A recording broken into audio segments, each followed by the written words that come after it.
Assalamualaikum warahmatullahi wabarakatuh. Ila hadrati Sayyidina wa Habibina wa Syafi'ina Muhammadin sallallahu alaihi wasallam, wa ila arwahi abaihi wa ikhwanihi minal anbiya'i wal mursalin, salawatullahi wa salamuhu alaihi wa alaihim ajma'in, wa ala ali kulli wa sahabati wal qarabati wa tabi'in wa tabi'i tabi'in bi ihsanin ila yaumiddin, wa ila arwahi walidina wa muallimina wa zawil hukuki alaina ajma'in, wa khususan ila hadrati Syekh Wan Ahmad bin Muhammad Zain Al-Fatani bisiril Fatihah.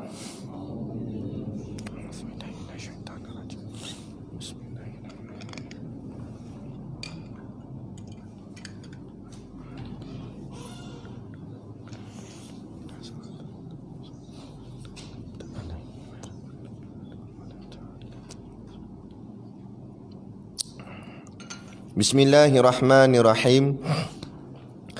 Alhamdulillahi rabbil alamin, wassalatu wassalamu ala asyrafil anbiya'i wal mursalin, Sayyidina Muhammad wa ala alihi wa sahbihi ajma'in. Subhanaka la ilma lana illa ma 'allamtana innaka antal alimul hakim. Rabbi shrah li sadri wa yassir li amri wahlul 'uqdatam min lisani yafqahu qawli. Wala haula wala quwwata illa billahil aliyyil azim. Amma ba'.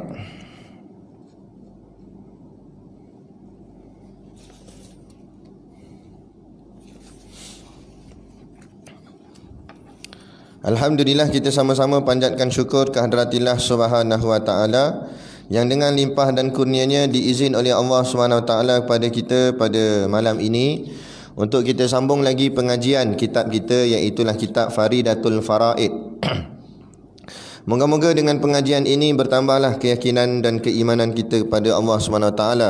Maka dengan jalan keimanan dan keyakinan itulah Allah masukkan kita semua ke dalam syurganya nanti di hari akhirat kelak, insya-Allah. Amin ya rabbal alamin. Yang saya hormati pengurusi surau dan seluruh saf kepimpinannya, para imam, para bilal, tok-tok siap yang tak dapat kita nak sebutkan namanya satu persatu, yang amat-amat disanjungi para asatizah, alim-alim ulama, tuan-tuan guru, ustaz ataupun ustazah yang hadir pada malam ini. Mohonlah ditegur kepada hamba yang fakir dalam bidang ilmu ini, sekiranya apa yang disampaikan dan dikongsikan ada salah dan silapnya. Yang kita kasihi ayah-ayah, ibu-ibu, pemuda-pemudi muslimin dan muslimat yang dirahmati Allah sekalian. Baik, kita sambung rukun Islam. Baru nak mula? Nombor 1 baru. Qala al-muallifu rahimahullah ta'ala, wa nafa'ana wa iyyakum bi ulumihi fid daraini amin ya rabbal alamin. Kata pengarang kitab, rukun dan segala rukun Islam itu 5 perkara. Pertama, bersaksi bahawa tiada Tuhan melainkan Allah dan bahawa Muhammad pesuruh Allah.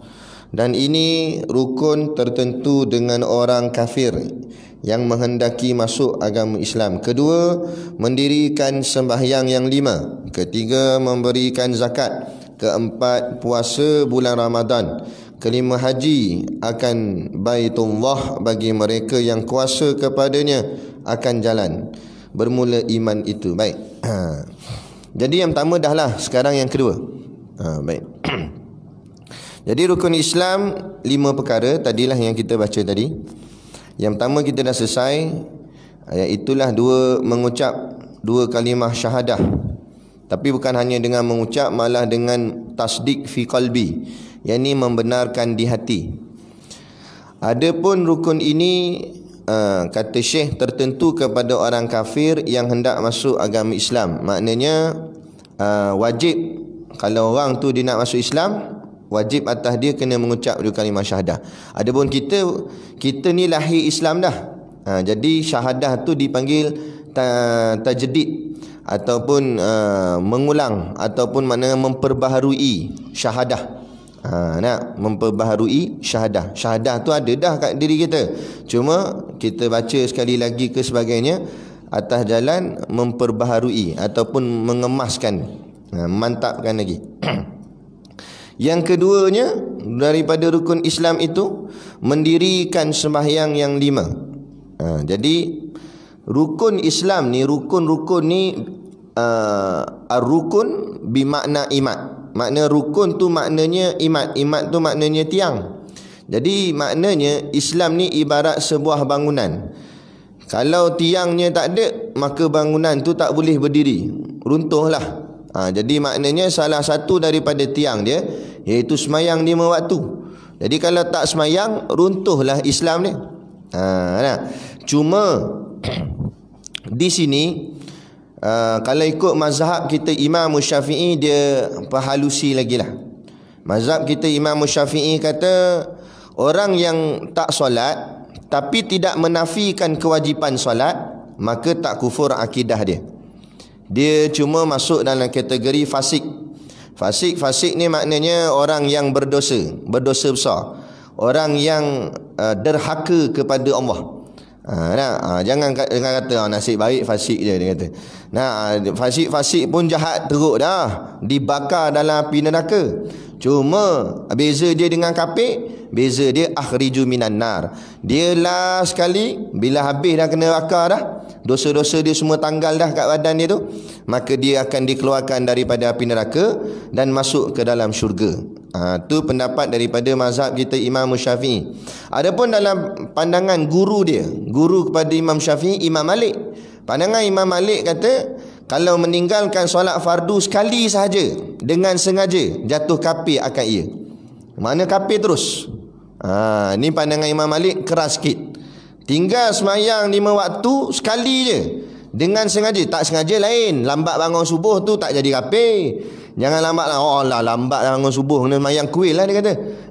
Tak jadi kafir lagi. Itu tak sengaja. Yang ni sengaja. Sengaja tinggal semayang sekali je, maka jadi kafir. Tapi kita terlepas pandang. Kita nampak semayang betul dah dalam rukun Islam sebut mendirikan semayang 5 waktu. Tapi kadang-kadang ni musim-musim PKP ni ada orang celuh, dia buat lebih kurang dengan Jumaat, solat Jumaat. Dia alasan dia sebab PKP. Padahal masjid surau dah dibuka. Malah kadang ada surau semacam surau Nimbunan, ada buat Jumaat. Jadi apa alasan untuk tak hadir solat Jumaat? Sedangkan dia kata walaupun solat Jumaat memang tak sebut dalam ni mendirikan sembahyang 5 waktu tu, subuh, zuhur, asar, maghrib, isyak, kan tak sebut Jumaat. Tapi kita kena ingat hukum Jumaat itu menggantikan zuhur. Maknanya mana wajibnya zuhur, macam tu juga wajibnya Jumaat. Dan tak boleh gugur Jumaat untuk ganti tempat zuhur, melainkan ada sebab-sebab dia. Ada sebab-sebab dia baru boleh tak buat Jumaat, lepas tu buat zuhur. Ni bila tak ada apa-apa sebab, maka tak boleh gugur Jumaat. Jadi kena datang Dia buat ringan, tak datang sembahyang Jumaat. Berapa lama dah tak datang sembahyang Jumaat? Takut-takut dia tu rupa-rupanya sudah jadi kafir di sisi Allah. Sisi manusia, sisi orang ni nampaklah Islam. Lepas tu kita kena ingat, tuan-tuan, perkuburan orang Islam tu, tulis signboard memang tulis perkuburan orang Islam, tapi belum tentu yang dalam kubur tu semua jadi Islam. Kata memang dia dimandikan mandi cari Islam, disolatkan solat cari Islam, dikapankan kapan cari Islam, semua memang cari Islam. Itu zahir. Barang dalam Allah tahu. Masuk dalam lubang kubur, malaikat munkar nakir tanya. Kalau hatinya tidak yakin pada Islam, tak ada iman, hakikatnya walaupun pada sisi zahirnya naik 2 batang batu nisan, tapi dalamnya sebenarnya mati kafir. Dan kadang-kadang juga di jerak Cina ke, di perkuburan orang kafir, belum tentu semua kafir. Boleh jadi ada yang dalam tu jadi Islam. Sebab apa? Kadang-kadang ada orang kafir yang dia peluk Islam tapi dia merahsiakan Islam dia, sebab takut ancaman daripada keluarga dan sebagainya. Padahal dia Islam dah.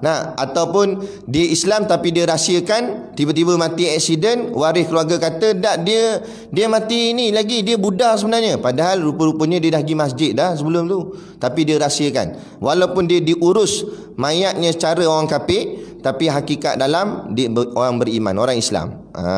Jadi bukan atas kubur, atas dalam hati kita. Kalau atas kubur senang lah.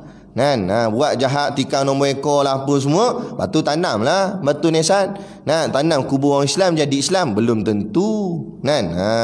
Islam bukan bermudah-mudah begitu. Baik. Jadi mendirikan sembahyang 5 waktu. Kalau tertinggal dulu-dulu tak kira berapa lama pun, wajib qada semula. Jangan buat tak kisah, buat relax, buat bodoh, buat tak kisah aja. Yang kata tak wajib qada ni puak Wahabi. Jangan ikut Wahabi. Kita ikut Imam Syafi'i. Mazhab kita Imam Syafi'i kata wajib qada. Kalau hutang dengan manusia pun wajib bayar, apatah lagi hutang dengan Tuhan. Hutang dengan Allah tu semayang tu lah, kita tertinggal, wajib bayar balik. Hutang sama manusia kalau kita tak bayar pun, walaupun mati syahid, amalannya tergantung. Mati syahid ni mati paling hebat dah, amalan paling hebat.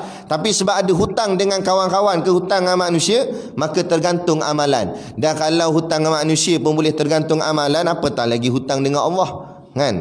Jadi tak boleh buat lebih kurang lah.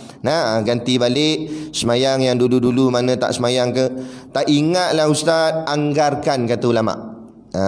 Buat anggaran, rasa-rasa berapa lama, berapa banyak, berapa tahun tak semayang dulu. Zaman lara ke apa dulu, buat. Kalau andai biar anggaran tu biar lebih, jangan kurang. Sebab kalau terlebih, katalah kita dah bayar habis dah qada tu semua, dah selesai dah, tapi kita takut-takut lagi, kita pun buat lagi qada, tak jadi masalah, Allah bagi pahala. Sebab semayang tu jadi sunat, tak ada masalah, tak ada rugi sikit. Yang rugi kalau tak cukup, tunainya dibakar dalam neraka sakar, dipecahkan kepala kerana tak solat. Jangan buat lebih kurang. Jadi mendirikan semayang 5 waktu. Jadi kalau kita tengok pada ayat ni, rukun yang kedua ni, Syekh menggunakan perkataan mendirikan, bukan Syekh je guna. Sebenarnya dalam Quran pun begitu juga. Kalau kita tengok, bila kita baca ayat Quran yang ada perkataan as-salah, maka sebelum as-salah tu mesti ada perkataan aqimu ataupun qama, yang maknanya berdiri ataupun bangun. Jadi kenapa disebut mendirikan solat? Kenapa tak sebut solat je terus? Kenapa nak aqimus solah? Kenapa tak as-salah je terus? Jadi di sini ulama kupas syarahan dia. Maka kata ulama, semayang bukan sekadar semayang seperti mana orang sekarang duk sebut, alah tak apa, asal semayang sudah. Tak boleh asal semayang. Kalau asal semayang tu nak letak mana ayat fawailul lil musallin, neraka wail bagi orang yang semayang, ancaman daripada Allah. Padahal musallin tu orang semayang dah, walaupun dia semayang, Allah ancam juga dia dengan neraka. Kenapa pula? Sebab semayangnya sahun, semayangnya lalai, semayangnya buat main-main, semayangnya tidak mendirikan akan hak-hak semayang. Sebab tu bila sebut perkataan as-salah, sebelum as-salah aqimus salah. Aqimu tu maknanya mendirikan solat, diri tu artinya mendirikan akan hak-hak solat. Apa dia hak solat? Rukun-rukunnya, sunat-sunatnya. Lepas tu kita dalam masalah semayang ni, buka dalam kitab-kitab fiqah, kita kena tahu, nak membezakan mana yang wajib dan mana yang sunat. Kalau payah sangat, kata ulama, sekurang-kurang dia pegang semuanya wajib.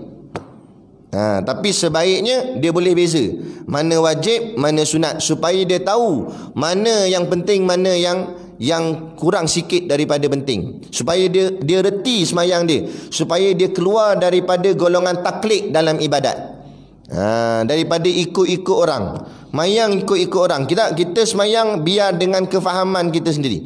Tadi kita semayang maghrib berjemaah, walaupun kita semayang jemaah nampak penuh, alhamdulillah, kan? Tu jarak 1 meter tu sampai setengah tadi saya tengok. Kalau jarak 5 meter rasa sampai luar rasa. Mana kata alhamdulillah. Nak semayang, kita semayang jemaah ramai-ramai tadi ni, adakah pahala kita semua sama? Tak sama. Kenapa tak sama? Kerana berbeza ilmu setiap seorang. Ada orang dia semayang, ilmunya dia penuh faham solat tu, daripada takbir sampai salam dia reti semua, dia faham semua. Ayat yang dibaca dia faham, dia tahu kenapa dia takbir, kenapa baca Fatihah, dia tahu hukum hakam dalam solat, maka besar pahala dia, ganjaran dia penuh, boleh dapat sepenuh-penuh 27 darjat tu. Tapi kalau dalam semayang dia ada kurang-kurang. Semayangnya ikut-ikut je, dia tak erti, main ikut saja. maka semayang dia tu kuranglah sikit bahagian pahala dia. Kan? Ada pahala tapi kuranglah sikit. Sebab apa? Sebab ilmunya kurang. Dia beramal ni mengikut kepada ilmu. Sebab Nabi kata al-ilmu imamul amal wal amalu tabi'uhu. Ilmu itu imam kepada amal dan amal itu pengikutnya. Jadi bila dalam rukun dia sebut mendirikan semayang, artinya kita wajib mendirikan akan hak-hak semayang. Barulah semayang tu menjadi semayang yang sempurna.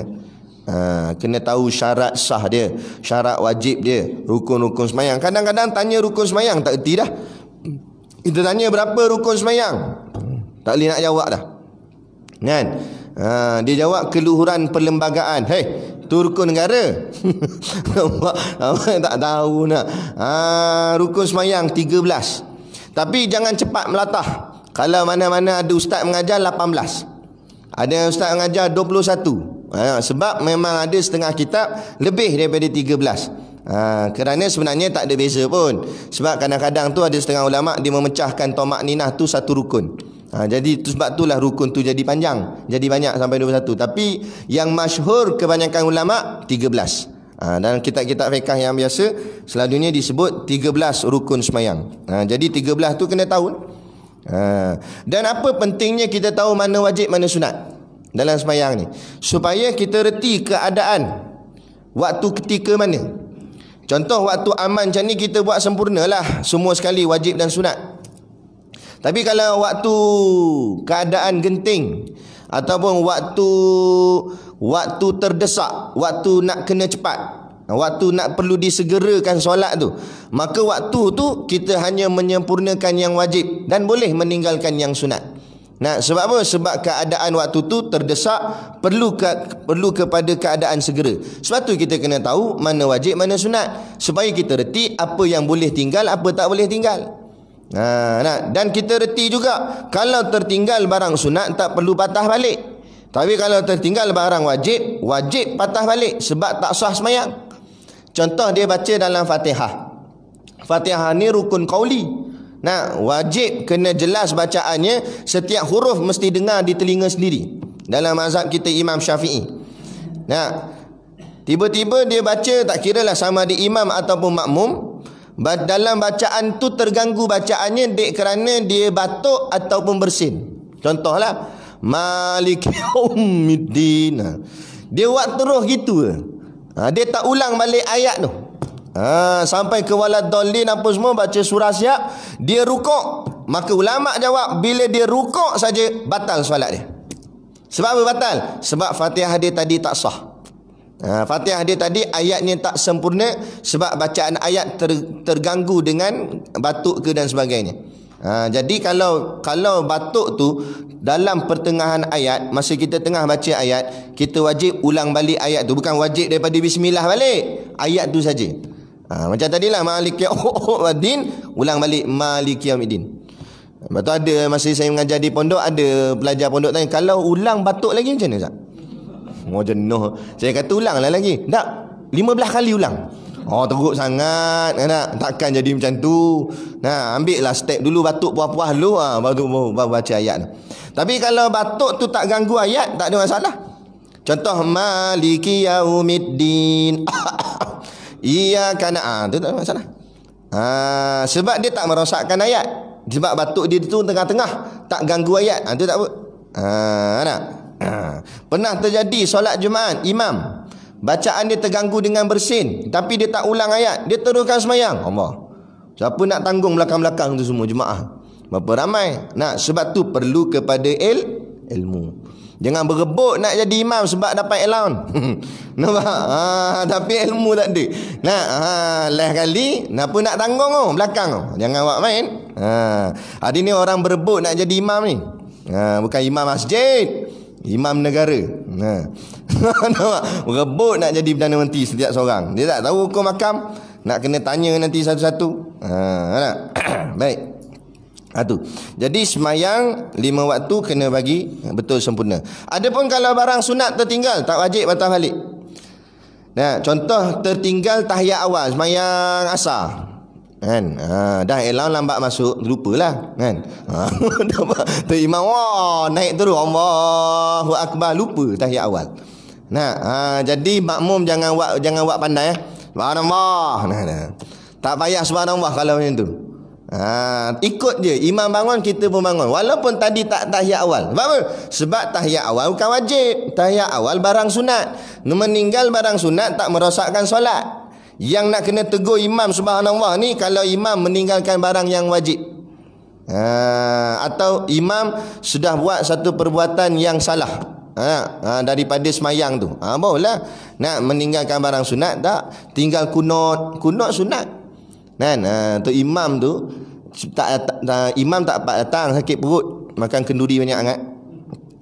Kali semayang subuh, tengok ada seorang tu kemaslah sikit, janggut dia panjang sikit daripada orang lain. Nampak? Jadi kata tengok awak ni, tengok macam kemas sikit lah, minta awak jadi imam. Tu imam tak datang ni kan. Nak kat aku 7 hari ni tak semayang je subuh. Jadi dia pun pergi ke depan. Dia ni tak hafal kunut. Selama dia ni semayang belakang, dia main amin je.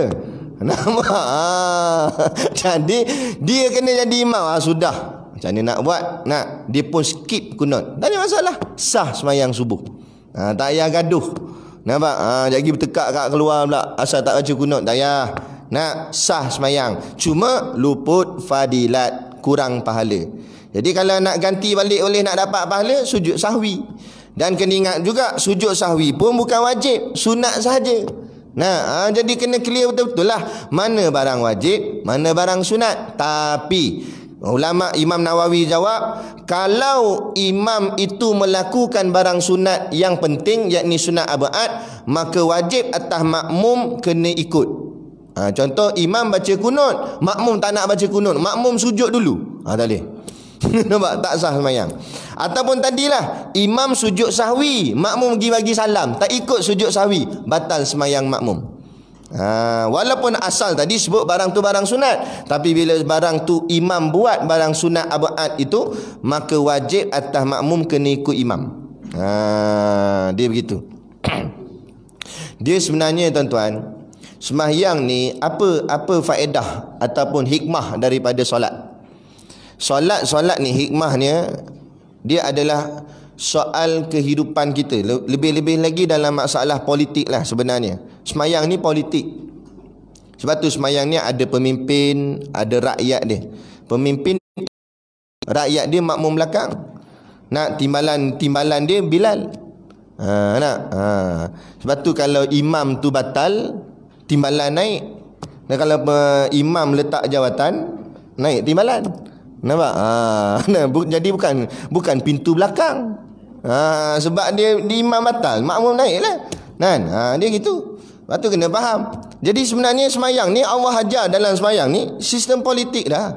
Macam mana nak buat, macam mana nak buat. Sebab tu aku ikut apa imam buat, makmum buat, ikut. Sebab tapi ikut tak boleh mendahului imam. Imam buat dulu, makmum buat, ikut aja. Sehingga kan kalau imam buat benda sunat, bukan benda wajib, benda sunat, makmum kena ikut, rakyat kena ikut, gitu.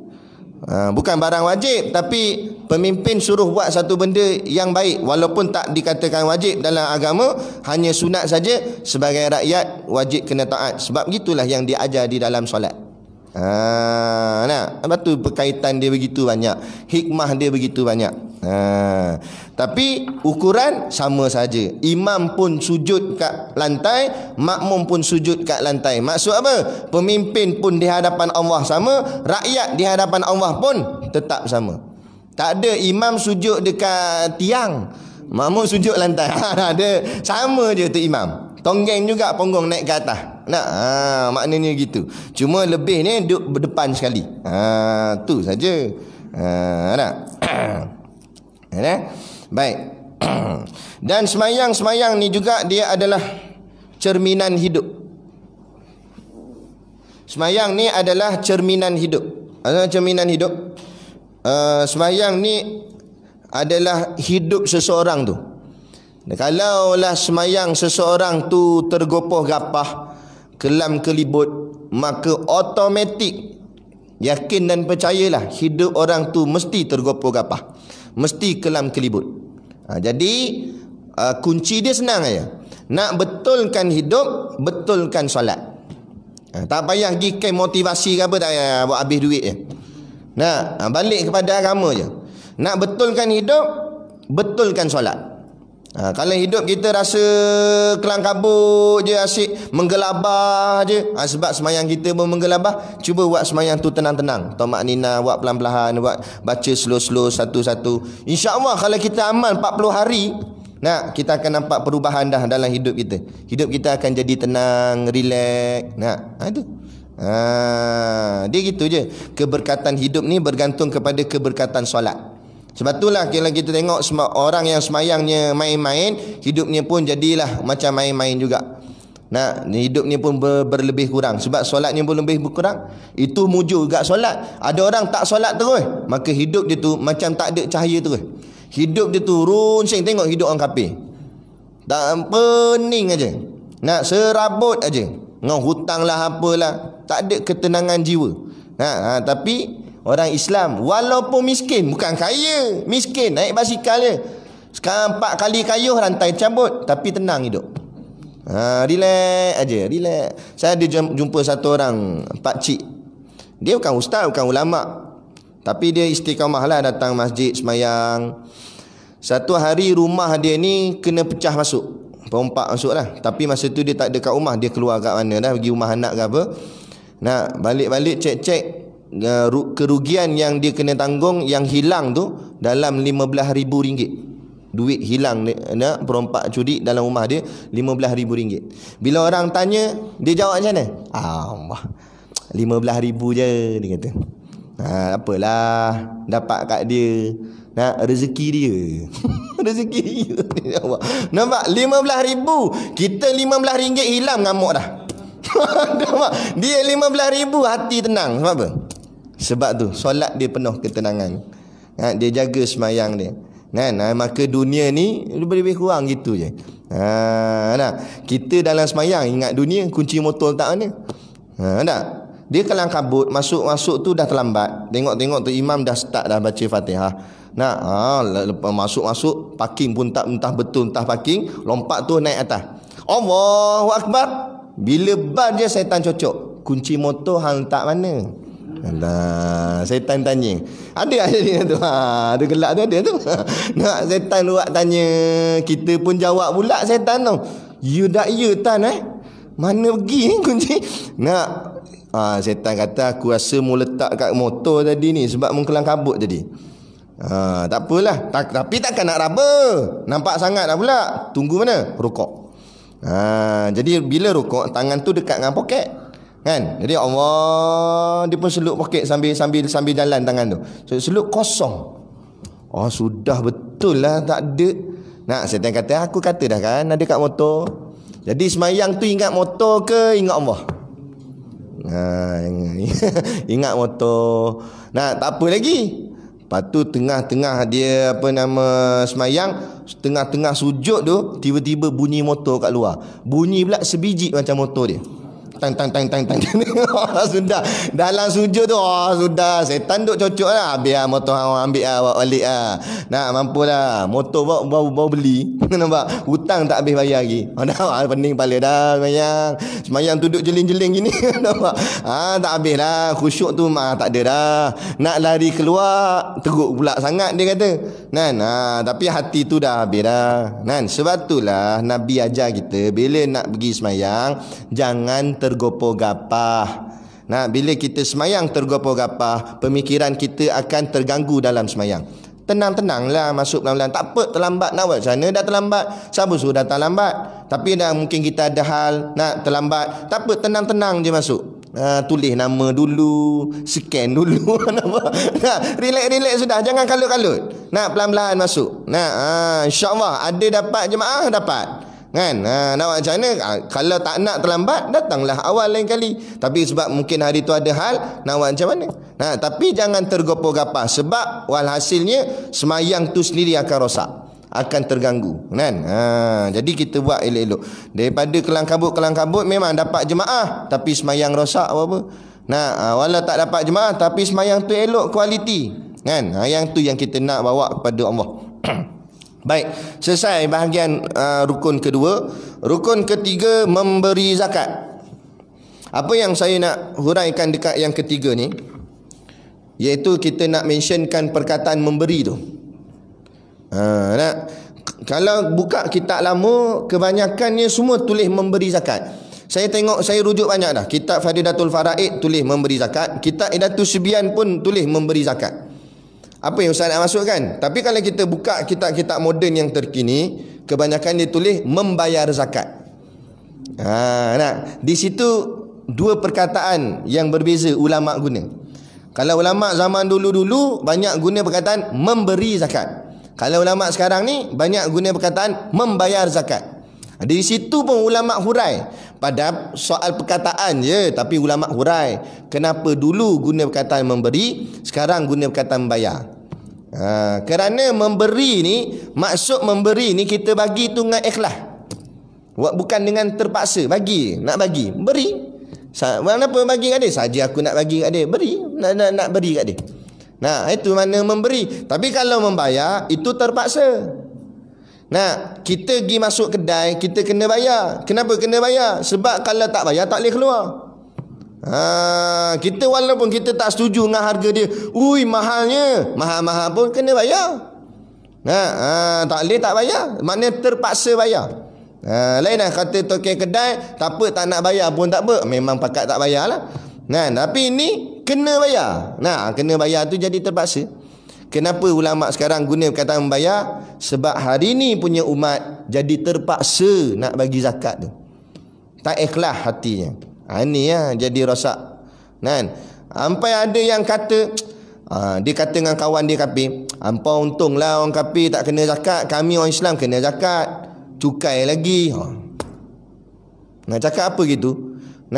Kalau kita rasa Islam ni menyusahkan, buat apa pergi duduk dalam Islam lagi jadi kafir?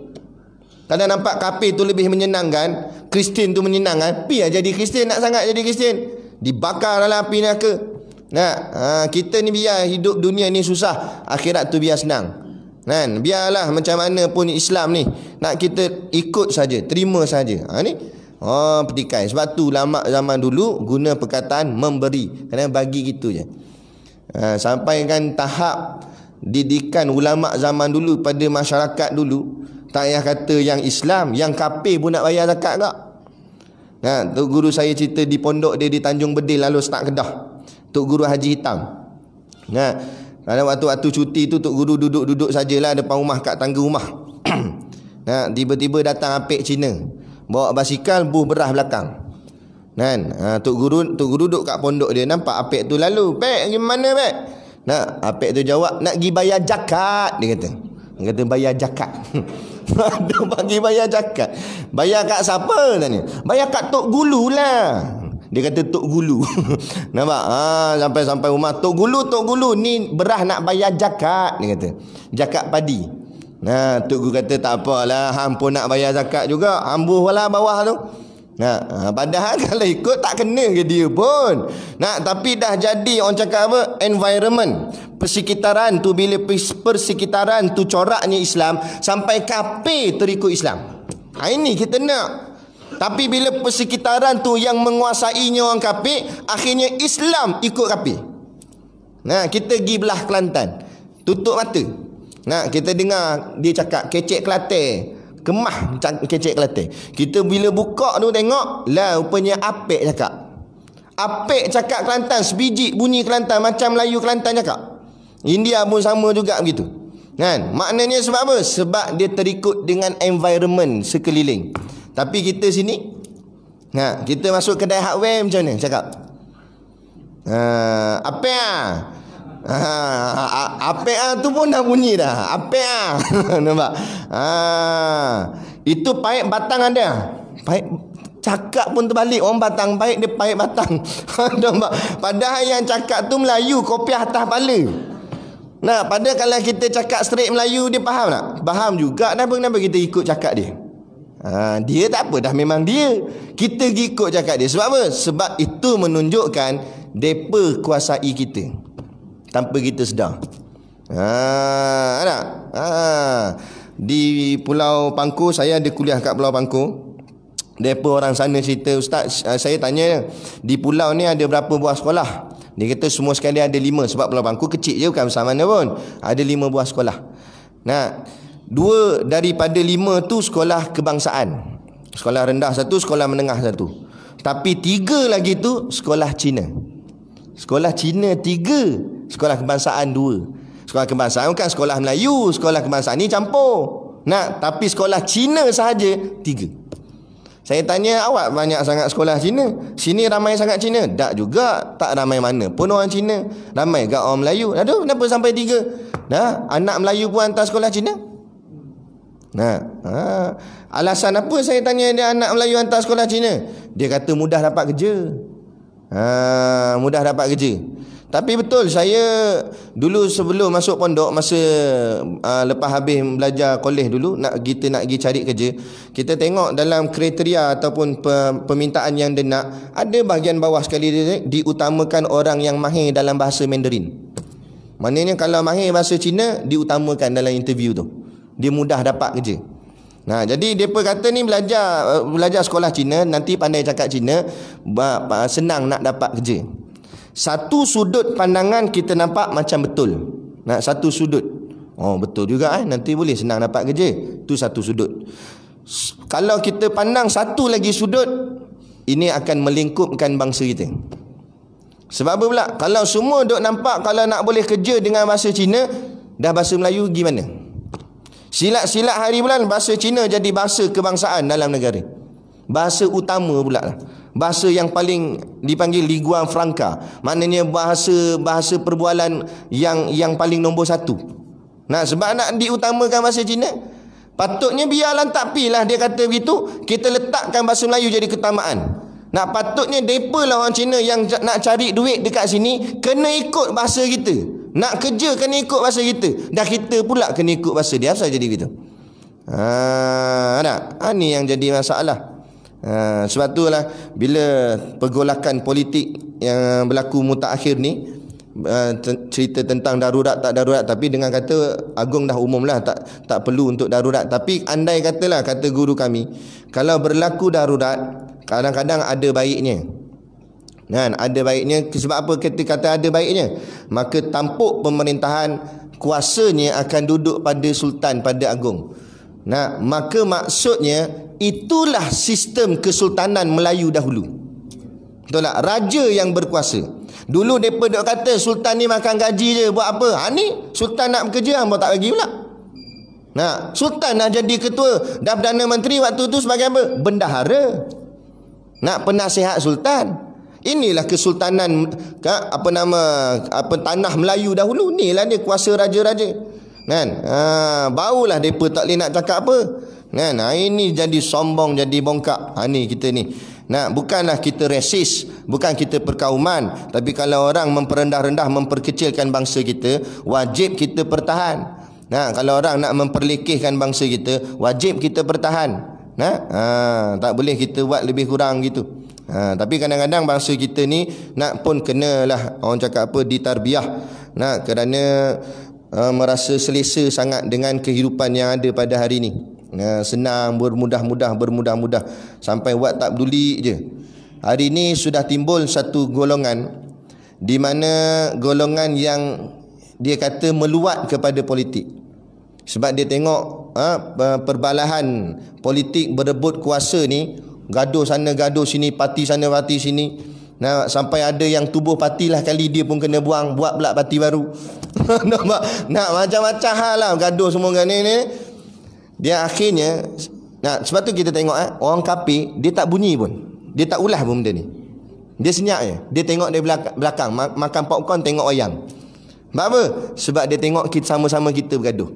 Bila sama-sama kita ni bergaduh, maka daripada kalangan kita sendiri juga akan muncul satu kumpulan baru. Kumpulan ini namanya kumpulan yang sudah menyampah dengan politik, meluat dengan politik. Akhirnya akan keluar daripada mulut orang kita, akan kata aku menyampah dengan politik ni. Kan tengok semua parti sama je, berebut jawatan, yang kita rakyat tersepit. Kita wabak dah tak selesai lagi, mereka duk bergaduh nak berebut sana berebut sini. Nampak? Mula akhirnya timbul rasa meluat. Dan meluat tu pula datang daripada kumpulan orang kita. bangsa kita. Nampak? Orang kafir sonok tengok benda ni. Sebab apa dia sonok? Sebab anak-anak muda orang kafir semua daftar mengundi dah. Kalau berlaku pilihan raya, kalau puak-puak yang dah meluat dengan politik ni sabotaj, tak nak pergi mengundi, walaupun negara ni majoritinya orang Melayu, tapi bila tak pakat ramai tak keluar pergi mengundi, yang menang siapa? Tu. Nampak? Ni perancangan depa, mainan depa. Nah, sebab tu depa jadi batu api, suruh kita gaduh lagi, berebut. Nah, walaupun depa tak berebut, tapi yang menangnya depa akhirnya. Ni strategi halus nak puak-puak kafir ni. Jangan buat main. Itulah yang berlaku pada negara-negara Islam di luar sana. Apa yang berlaku di Israel, apa yang di Palestin, apa yang berlaku di Arab Saudi, semuanya adalah kerana ni ketamakan kuasa. Tanpa dia sedar, rupanya ada musuh dalam dalam selimut, cuba nak rampah daripada bawah. Akhirnya tengok Palestin dirampah, Arab Saudi. Walaupun memang lagi orang Arab sendiri yang kuasai, tapi ikut telunjuk siapa? Akhirnya tak jadi apa. Tengok hari ni hotel-hotel bangunan lebih tinggi daripada Kaabah. Lah ni gambar, bila orang ambil gambar di Mekah tu, dia mesti ambil gambar sekali dengan menara jam. Bila kita tengok, kita automatik kita lebih menampak menara jam ke nampak Kaabah? Tu. Zaman dulu Kaabah lah menjadi orang cakap ikon lambang yang paling terbesar lah. Kita boleh tengok Mekah, Kaabah. Hari ni Mekah jam, Kaabah ni. Nampak? Ni sedikit sebanyak halus dia main. Sikit.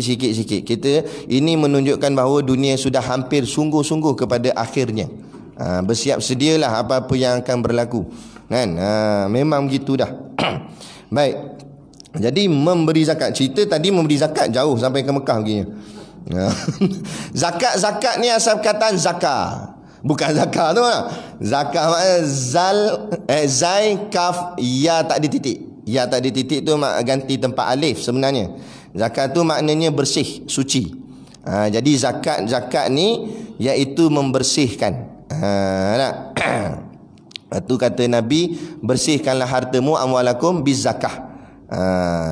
Nabi kata bersihkan harta kamu dengan zakat. Kerana apa? Kadang-kadang harta kita ni campur, kita pun tak perasan. Kadang-kadang campur benda-benda syubhah ke haram ke.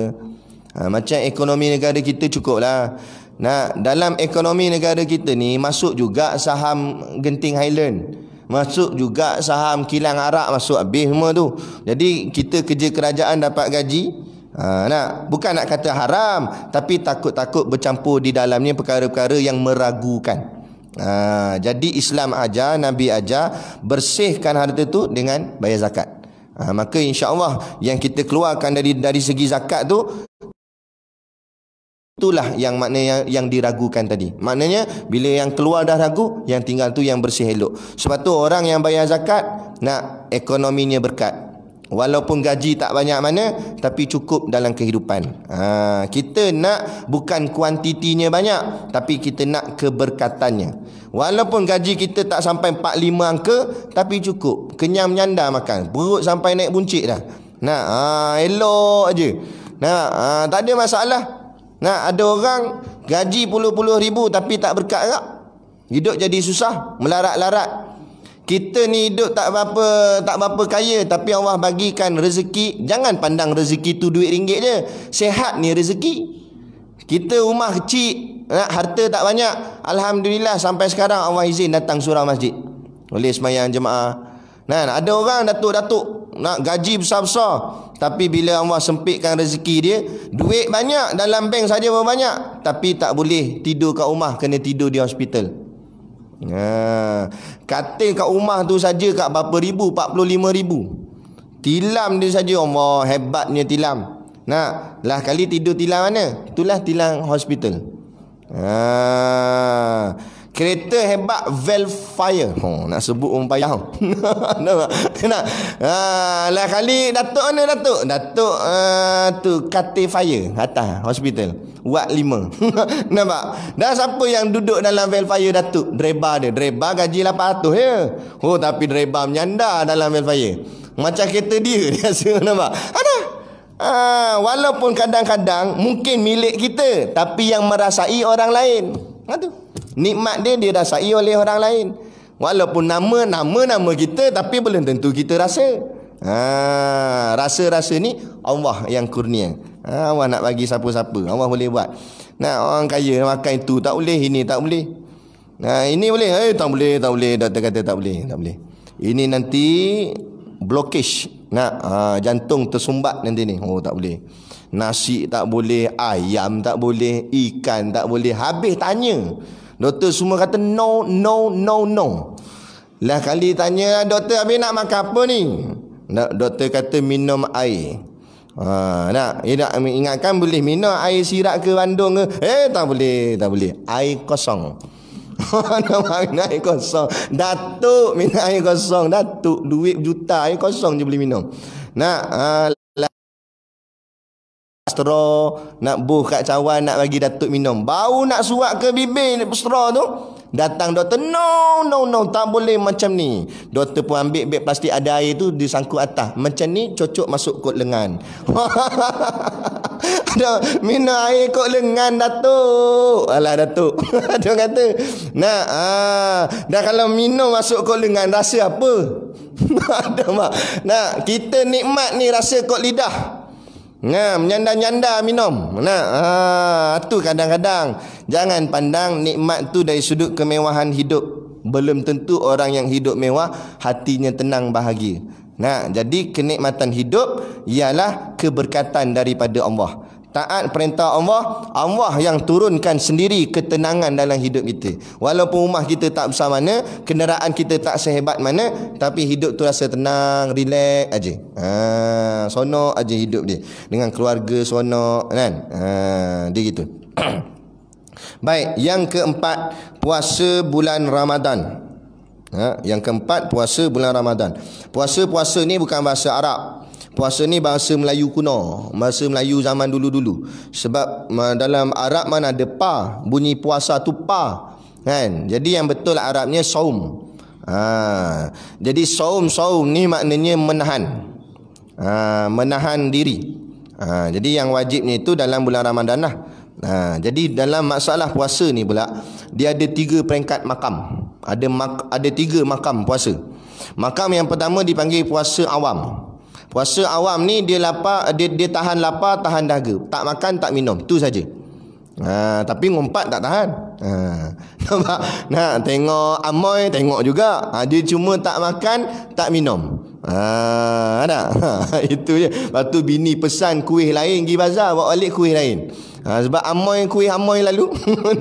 Ada. Tu kata. Habis, tu puasa orang awam. Tu kebanyakan kita lah tu. Kebanyakan kita. Ada satu lagi makam naik sikit pangkat dia, iaitu puasa dipanggil puasa khawas. Khawas ni maksudnya orang khusus. Puasa khawas ni dia bukan jaga makan tak minumnya, malah dia jaga 7 anggota badan. Disebut oleh Syekh Abdul Qadir Al-Mandili dalam kitab Nawar Bagi Hati. 7 anggota badan ni kalau kita jaga, maka kita terselamat daripada 7 pintu neraka. Sebab itulah lepas mayang, bacalah Allahumma ajirna minan nar 7 kali. Maksud Allahumma ajirna minan nar, ya Allah jauhkan aku atau lepaskan aku daripada neraka. Baca 7 kali, niat 7 pintu neraka, supaya 7 tu kita tak masuk. Tu niat dia. Jadi jaga 7 anggota ni. Kalau siapa jaga 7 anggota ni, tak masuklah 7 pintu neraka tu. Apa dia? Yang pertama, mata. Jaga mata, jangan tengok barang maksiat, jangan tengok barang yang diharamkan oleh Allah. Kadang kalau tidak masuk neraka kerana dosa mata.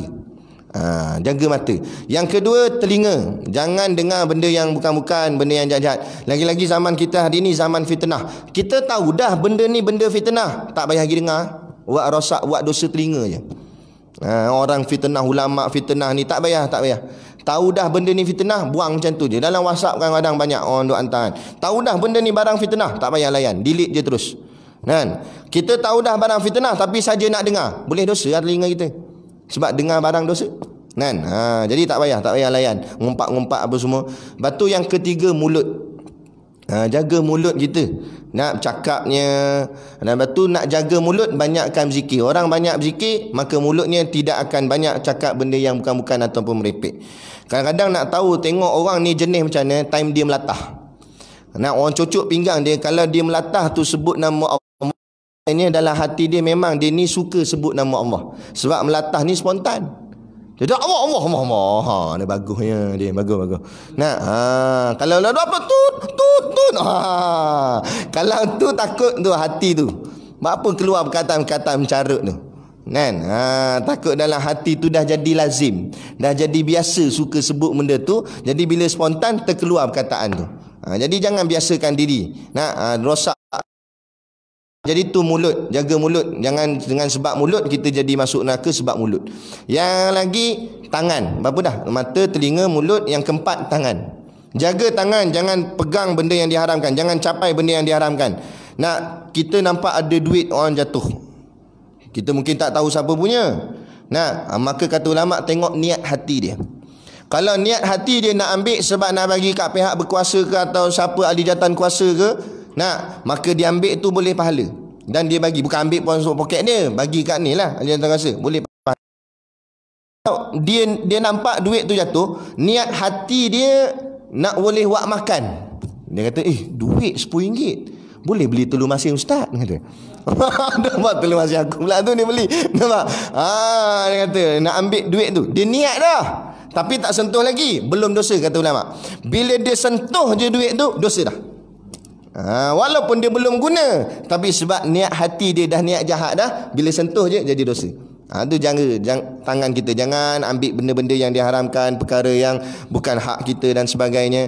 Yang kelima, kaki. Jaga kaki. Jangan pergi ke tempat yang tak elok, tempat yang diharamkan. Lepas tu kita tanya Tok Ali, tanya ulama, anggota badan apa yang paling penting nak kena jaga? Dia jawab kaki. Kalau kita fikir kepala lah. Kepala paling penting sekali, sebab kalau putus kepala lah, kan? Tak mana ada dah. Dia hidup lagi sat, cuma tak ada pala je. Tak ada pala mampu terus lah, kan? Tapi kata ulama, bukan pala paling penting, kaki paling penting. Kenapa pula? Sebab dia jawab kerana kaki lah sama ada atau buat dosa. Kalau kaki pergi masjid, mata akan tengok ulama, tengok kitab, tengok Quran, boleh pahala mata. Tangan akan pegang Quran, pegang kitab, tangan boleh pahala. Telinga azan, boleh pahala telinga. Bermula daripada kaki yang melangkah ke sini. Tapi kalau kaki melangkah tikam nombor ekor, tangan pergi tikam, mata pergi tengok nombor. Nampak? Habis anggota lain juga akan turut buat dosa. Puncanya kaki yang melangkah. Tu jaga kaki. Kemudian yang keenam, jaga perut. Jaga perut bukan maksud jangan buncit. Buncit tak apa, lambang kemewahan. Tapi maksud jaga perut tu jaga makannya, apa yang dimasukkan ke dalam perutnya, yang tu kena jaga. Jaga betul-betul. Yang haram jangan ambil langsung. Tapi kalau yang benda-benda meragukan, kita lebih baik ambil yang tidak meragukan. Saya dulu bawa tok guru saya jadi driver dia. Tok guru punya style, dia kalau pergi kuliah satu tempat, dia akan makan kedai tu. Kedai yang memang dia dah biasa. Kalau dia kuliah situ dah dekat 10 tahun dan dia makan kedai tu. Setiap kali kuliah situ mesti makan situ. Dia ada rutin dah. Kalau masjid ni makannya sini, macam tu dah. Tiba-tiba sekali tu kami pergi di Shah Alam. Kuliah kat masjid ni biasanya makan kedai dekat masjid tu. Tiba-tiba lepas habis kuliah pergi kedai tu tutup. Tak buka. Cuti ke apa tak tahulah, kedai tu tutup. Selalu buka. Jadi tak tahu nak makan mana dah lah. Tok guru ni dia tak biasa, kalau dia kedai yang dia tak biasa dia tak mau pergi. Sebab dia jaga makan. Dia bila dia dah makan kedai tu, maknanya dia percaya kedai tu makannya elok, adab apa semua. Kali tapi perut dah lapar, pergi cari juga kedai lain. Cari jumpa ada satu kedai. Tapi tok guru tak turun. Tok guru saya hantar saya sebagai spy. Saya turun dulu. Tok guru kata, "Entah tengok dalam kedai yang lain clear tak? Tukang masak pakaian macam mana, tukang buat air macam mana pakai. Kalau elok buat isyarat macam ni, kalau tak elok buat macam ni." Nampak? Tak apa, saya pun turun pergi. Kita tak masuk lagi kedai, kita jeling-jeling daripada luar. Jeling-jeling tengok tukang buat air ni tindik telinga. Nak terus kat leher ni. Nak rambut macam-macam color. Tukang buat air.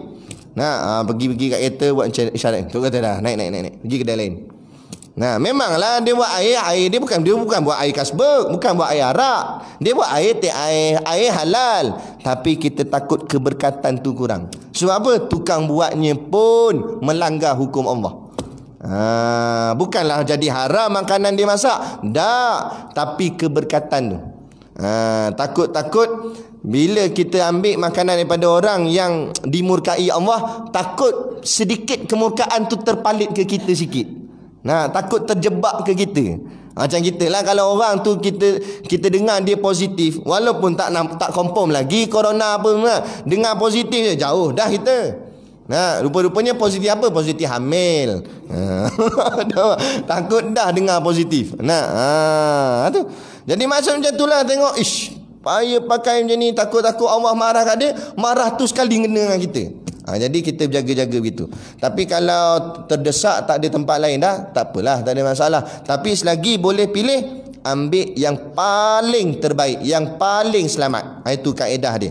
Supaya menjaga diri kita ni. Ni, jaga perut. Yang terakhir, anggota yang ketujuh, jaga kemaluan. Jangan buat tak tentu hala pada kemaluan tu. Hari ni orang tak erti malu dah. Orang tanya ulama, dulu malaikat Jibril tugas dia hantar wahyu ke Nabi. Nabi dah tak ada. Fala nabiyyu ba'di. Tidak ada lagi Nabi selepas aku, kata Nabi. Dah apa tugas malaikat Jibril? Ada seorang anak murid tanya ke Tok Guru, dah apa tugas malaikat Jibril? Dia tak wati, dia ingat malaikat Jibril duduk saja. Jadi jawab Tok Guru, sekarang tugas malaikat Jibril angkat malu daripada dunia, bawa naik atas. Sekarang malu sudah diangkat. Banyak orang tak ada rasa malu dah. Lagi-lagi perempuan. Sebab tu ditanya kepada Syekh Taib, ulama Kedah. Syekh, apakah amalan yang paling Syekh nak nasihatkan kepada perempuan-perempuan akhir zaman? Syekh jawab satu je, amalan malu, dia kata. Bukan semayang, bukan apa, dia kata malu. Sebab apa? Sebab yang merosakkan orang hari ni, terutama orang perempuan, sifat malu. Malu sudah tak ada pada orang perempuan. Tergedik-gedik, terhege-hege. Tengok artis Korea datang, macam kena histeria ni. Jerit. Dia menjadi gila. Kepada artis Korea, dah lah tak sunat. Kalut ke sibuk nak peluk dia. Yang peluk tu pakai tudung. Kalau yang pakai tudung pun boleh peluk K-pop, yang tak pakai tudung macam tu kata. Habis dah, rasa malu ni tak ada dah. Dalam orang Islam kita ni. Saya minta ayah-ayah, kita jaga anak-anak perempuan kita betul-betul. Zaman kita ni dah macam kembali zaman jahiliah balik. Jaga betul-betul anak. Tapi jangan sampai tanam macam orang zaman dulu jahiliah tu. Tapi makna kata kita jaga betul-betul. Itu yang Nabi kata, ikat tangan kaki mereka. Bukan suruh ikat sungguh, maksudnya jangan bagi dia keluar senang-senang. Ini ada boleh tanya, mak dia boleh tanya, selalu nampak boyfriend mu datang ambil mu, ni lama tak datang dah. La ilaha illallah, mak jenis apa gitu. Dia tanya boyfriend tak datang ambil. Aduh, bengongnya mak. Tu. Jadi jaga, jangan merosakkan anak. Sebab ni tanggungjawab kita. Ku anfusakum wa ahlikum nara. Jaga diri kamu dan jaga ahli keluarga kamu. Kita sebagai ayah, suami, penting perkara ni. Anak-anak perempuan kita pakai baju lengan pendek, nampak lengan, ingat tu, dosa. Itu aurat. Jangan buat lebih kurang. Naik motor, walau pergi kedai depan tu je, ini aurat ni. Jaga, ingat pesan pada anak isteri. Kadang dia pakai tudung di sekolah ke apa, pakai tudung. Tudung tu dia jenis macam nampak transparent sikit. Dia macam warna dia pudar-pudar, boleh nampak dalam. Boleh nampak ni getah ikat rambut dekat dalam. Kalau getah ikat rambut nampak, maknanya rambut boleh nampak lah dalam. Lepas tu kita kena faham, yang wajib bukan pakai tudung. Tudung tak wajib. Siapa kata pakai tudung wajib? Yang wajib tutup aurat.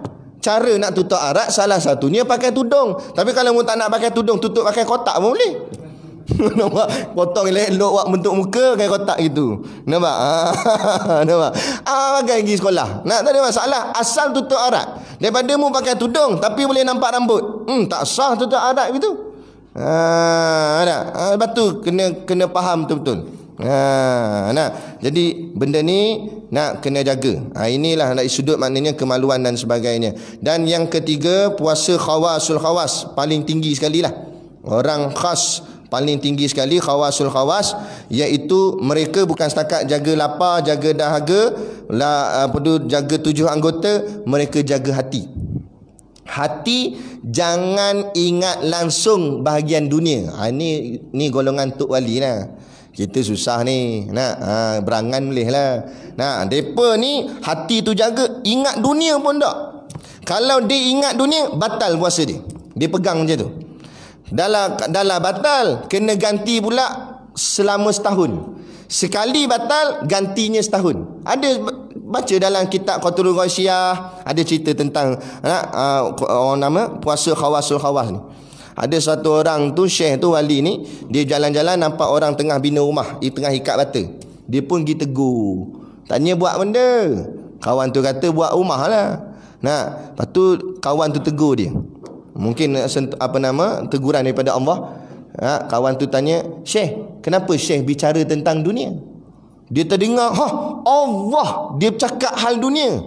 Nah, terus dia kata, Allah batal puasaku, ganti setahun. Tu tok wali dah kalau kita, tok wali. Nah, kalau kita tak boleh dah, berapa kali nak ganti setahun. Nah, bangun pagi ingat dunia dah. Nah, betul lah. Bangun pagi cari benda, telefon dulu. Tengok, tak darurat lagi. Ada kita dunia dah apa-apa pun. Nak sikit-sikit dunia dah. Kalau gitulah, nak ikut puasa macam Tok Wali ni tak jadi apa dah kita. Jadi kita tak boleh. Susah. Ini insan-insan pilihan Allah. Siapa Allah nak letak bahagian makam tu, Allah yang pilih. Bukan boleh main cuba-cuba, tak boleh kan. Ni tinggi makam mereka. Ini yang disebut puasa khawasul khawas. Ini yang paling tinggilah. Dan yang terakhir daripada rukun Islam, kita habiskan terus yang terakhir rukun Islam, yakni menunaikan haji. Kelima, haji akan Baitullah bagi mereka yang kuasa kepadanya akan jalan. Jadi pergi hajilah. Tapi dengan syarat, ada syaratnya, iaitu orang yang berkuasa sampai kepadanya, yakni maknanya mampu. Mampu di sini bukan mestinya kereta dia banyak. Ni orang mampu ni, tengok kereta banyak tapi haji tak pernah pergi pun. Jangan cakap gitu. Kadang-kadang kereta banyak tapi tak sampai mampu. Tu kereta banyak tu keperluan. Sebab dalam rumah tu ada 5 orang. Ayah dia, mak dia, kakak, abang, adik. Jadi tempat kerja lain-lain semua. Jadi 5-5 kena pakai kereta. Nak pergi kerja sana, pergi kerja sini, balik sekali memang kumpul nampak parking penuh lah, banyak kereta. Tapi itu jadi keperluan dalam hidup. Tapi kalau ikutkan duit, tak banyak mana kak. Kadang-kadang ada orang gaji kat 8,000, kita kata kaya dah tu, mampu dah tu. Tak juga. Tengok-tengok dalam rumah, jaga mak mertua lah, mak sendiri, ayah lagi. Adik tak boleh kerja lagi, duduk situ juga, macam-macam. Jiran pun selalu menompang situ minta makan. Nampak? Jadi dia nak tanggung ramai. Jadi 8,000 nak tanggung dekat 15 orang dalam satu rumah, habis macam tu kat 8,000 tu. Jadi tak mampu juga.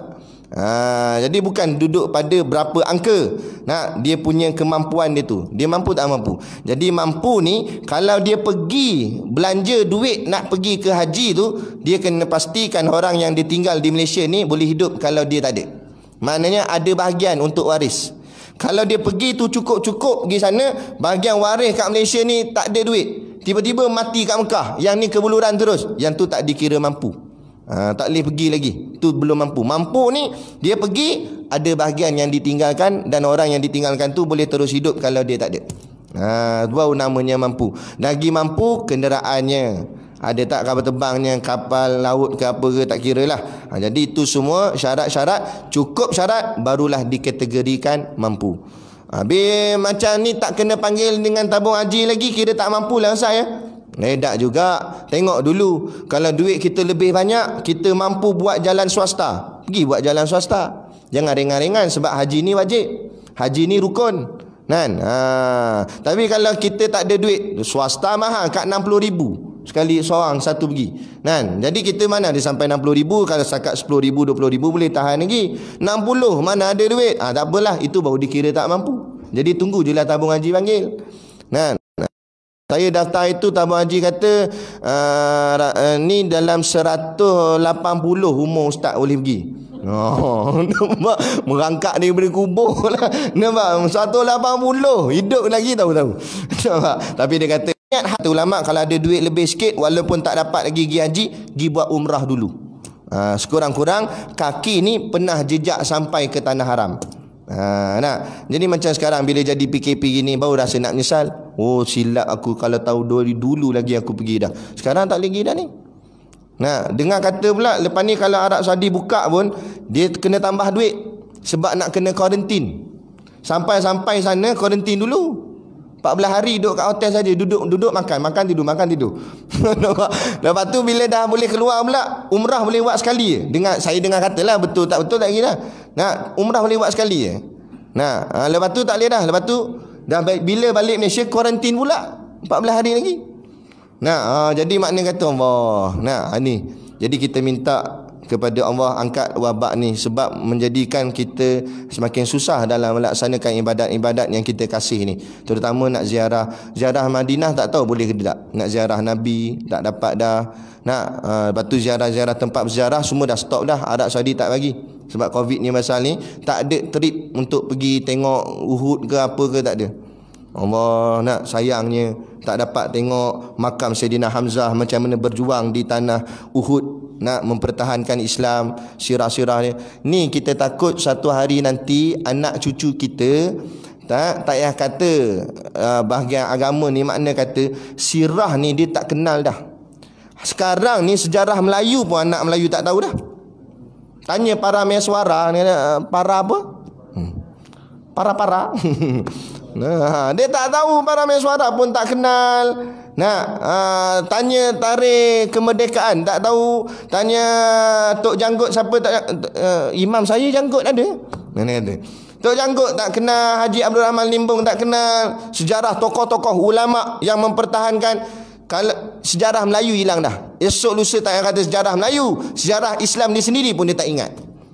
Ada orang hantar video di Afghanistan, kan tempat perang sana. Jadi budak-budak pelarian apa semua dikumpulkan dalam satu kemah. Budak-budak kecil lagi. Dia tulis dalam tulisan Arab lah, alif lam lam ha Allah. Tunjuk kat budak-budak ni. Boleh baca. Budak tu mula angguk. Cuba sebut. Klip. Last kali jawab la, tak tahu. Tapi dia tanya pernah tengok tak? Ada budak tu jawab dia pernah tengok, ada di masjid-masjid. Tapi tahu tak ni apa? Tak tahu. Nama Allah dia tak tahu. Tulis mim ha mim dal, cuba baca, tak boleh nak sebut. Itu orang Arab. Kita bukan orang Arab. Bayangkan. Nampak? Makna kata jauh dengan ilmu. Orang Arab sendiri pun dah jauh dengan ilmu. Ni yang Nabi kata, Nabi masuk rumah Zainab isteri Nabi, Nabi masuk Nabi kata celaka orang Arab. Kerana ni dah fitnah dah mula masuk di rumah-rumah ni. Maksud Nabi ni yang akhir zaman yang berlaku sekarang ni. Orang Islam tu sendiri tak kenal Islam yang dia pegang ni. Nampak? Dia pun sendiri tak faham apa tu Islam. Sampai ke tahap nama Tuhan dia pun dia tak boleh nak sebut. Dia tak tahu. Nama Nabi ni pun dia tak reti nak tulis. Tak pelik lah. Hari ni anak-anak kita tak reti dah nak tulis nama sendiri dalam jawi. Esok tak payah kata tulis nama sendiri. Nama Tuhan dia tak boleh tulis. Nama Nabi dia tak reti tulis. Bukan saya doa, tapi inilah akibat kalau kita tidak menitik beratkan hal-hal agama dalam ahli keluarga kita. Kan? Jadi minta sama-sama kita ambil peranan benda ni untuk kita jaga agama kita betul-betul. Kita berada di zaman yang terakhir, zaman yang penuh dengan fitnah. Dan maka kita kena berhati-hati dalam perkara ni. Jadi kita berhenti setakat ni dan kita akan sambung selepas ni bermula iman itu. Bermula iman itu. Jadi berhentilah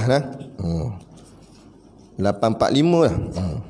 Tak apa dah, kuliah lama sikit lah. Untuk agama alhamdulillah. Bola boleh lama. Dah habis penalti nak lagi tu. Jadi cukup sekadar ni. Dan macam biasalah di luar sana ada produk perniagaan untuk menampung sekolah pondok dan juga tahfiz. Bukan tahfiz kami, tahfiz kita semualah. Sama-sama sebab sekolah ni membangun pun hasil daripada bantuan tuan-tuan semua sekalian, dengan beli barang dan sebagainya. Duit itulah kami dapat hasilnya untuk bangunkan sekolah. Jadi pakat-pakatlah tuan-tuan, niatlah membeli sambil menderma untuk bantu perjuangan agama ni. Sikit sebanyak yang kita boleh bantu. Kita nak angkat pedang mungkin kita tak berani dah. Nak kita angkat duit ringgit kita untuk jalan fisabilillah, jalan agama. Moga-mogalah Allah terimanya sebagai satu ganjaran yang besar dan boleh memasukkan kita semua ke dalam syurganya nanti, insya-Allah. Baik, jadi cukup sekadar tu. Wabillahi taufiq wal hidayah. Wassalamualaikum warahmatullahi wabarakatuh. A'udzu billahi minasyaitonir rajim. Bismillahirrahmanirrahim. Alhamdulillahirabbil alamin wassalatu wassalamu ala asyrafil anbiya'i wal mursalin sayyidina Muhammad wa ala alihi washabihi ajmain. Allahumma taqabbal minna salatana wa du'aana innaka antas samiul alim wa tub alaina innaka antat tawwabur rahim. Allahumma ja'al dinana dinan Nabi Muhammadin sallallahu alaihi wasallam, wa islamana islamal muslimin, wa imanana imanal mu'minin, wa salatana salatal khashiin, wa a'malana a'malas salihin, wa niyatana niyatal mukhlisin, wa dhunubana ya Allah dhunubal mustaghfirin, wa hayatana hayatal ulama, wa mautana bimauti syuhada, wa adkhilnal jannata ma'al anbiya'i alaihi wassalatu wassalam. Rabbana atina fid dunya hasanah wa fil akhirati hasanah wa qina adzabannar wa qina adzabannar wa qina adzabannar. Wa sallallahu ala khairi khalqihi sayyidina Muhammad wa ala alihi washabihi wasallam. Subhana rabbika rabbil izzati amma yasifun. Salamun alal mursalin walhamdulillahi rabbil alamin. Amin ya rabbal alamin. Taqabbalallahu minna wa minkum. Takbir.